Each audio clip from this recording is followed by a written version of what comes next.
Assalamualaikum warahmatullahi wabarakatuh. Salam sejahtera bagi kita semua. Perkenalkan, nama saya Ahmad Zainuddin Arif dengan NIM 042. Di sini saya akan membahas tentang prasangka sosial. Dalam kehidupan sehari-hari, tanpa kita sadari, kita sering menilai seseorang hanya berdasarkan kelompok asalnya. Apakah itu dari suku, agama, warna kulit, cara berpakaian, bahkan aksen bicaranya. Fenomena ini disebut dengan prasangka sosial. Prasangka sosial adalah sikap atau penilaian negatif terhadap seseorang hanya karena ia bagian dari kelompok tertentu.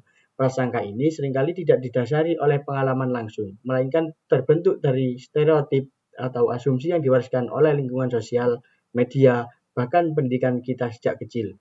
Misalnya, ada anggapan bahwa semua orang dari kelompok A itu kasar, atau kelompok B itu malas.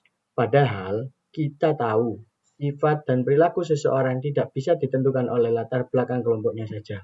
Dalam buku Psikologi Sosial karya Jalaluddin Rahmat dijelaskan bahwa prasangka seringkali bersumber dari generalisasi berlebihan, kurangnya pemahaman antar kelompok, serta adanya perasaan takut atau terancam oleh kelompok lain.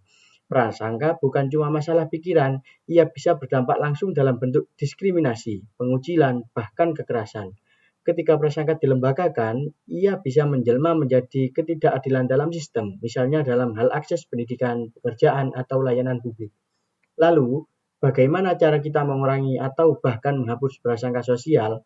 Yang pertama yaitu kita harus sadar dan jujur bahwa setiap orang memiliki potensi untuk berpikir bias. Tidak ada yang kebal dari prasangka, tapi kita bisa memilih untuk melawan bias itu dengan kesadaran dan keterbukaan.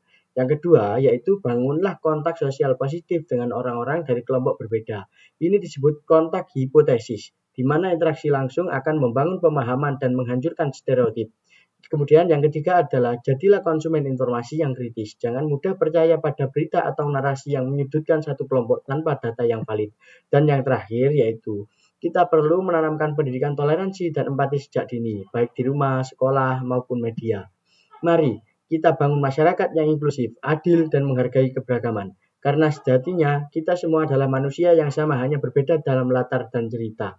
Materi ini saya ambil dari buku Psikologi Sosial oleh Jalaluddin Rahmat 2022, serta dokumen edukasi dari Komnas HAM dan Kementerian Pendidikan dan Kebudayaan Republik Indonesia.